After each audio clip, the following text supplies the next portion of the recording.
Президенттин тапшырмасы менен министр Кудайберген Базарбаев көз айлардын башында Москвага иш сапары менен барган. Анда мекендештердин түшүгүн жеңилдеткен көйгөйлөрдү чечүү үчүн борборлорду Кыргызстанда ачуу маселеси көтөрүлгөн. Силер болсо бияка келгиле, бияка келип өзүңөрдүн өкүлчүлүктү ачкыла. Биздин жарандар Москвага бара электе эле ушул жерден медосмотрду өтүп койсун, дактилоскопияны өтүп койсун депчи. Ошондо булар макулдугун берген болчу да. Эми мындан аркы кадамдар үчүн паспорт виза сервиси мамлекеттик мекемесинин жетекчисинин кеңешчиси Кыргызстанга келди. Необходимы небольшой доводки. Азыр миграциялык борбор ачуу үчүн имарат каралууда. Кийинки жылы Бишкек менен Ош шаарларында борбор ишин баштайт. Өлкөнүн түштүк аймагында да Россияда эмгектенип жүргөндөр арбан. Уруксат кагаздарын өлкөдөн чыкпай алуу Россияда иштеп келүүнү жеңилдетет. Булар барып пландап ушул дактилоскопияны ушул жака ачышат да. Биринчи кезекте ошол биздин.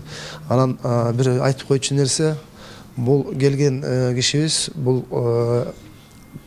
региональный полностью Россия боюнча эмедеткен. Сахарова деген бар болчу, өзүңүздөр билесиздер. Сахарова деген только Москваныкы да. Ошондон Москвага бара турган биздин жарандарыбыз дагы Сахарова келсе ушул жерге болот да. Ошондо Россиянын жана бөлөк региондор кетип атпайбы, кетип аткандар ушул жерден дактилоскопия өтөт. Россиянын мыйзамдарына ылайык өлкөгө кирген чет өлкөлүктөр 30 күндүн ичинде медициналык кароо, дактилоскопиялык каттоо жана сүрөткө түшүүсү шарт. Миграциялык борборлор ачылса, бул процедуранын баарын Кыргызстанда өтүп, уруксат кагаздарын алган соң Россия аймагына кирүү жеңилдейт. Сайфудин Мурзаев, Үсөн Көлбаев, Нуркамил Асанов, Ала Тоо 24.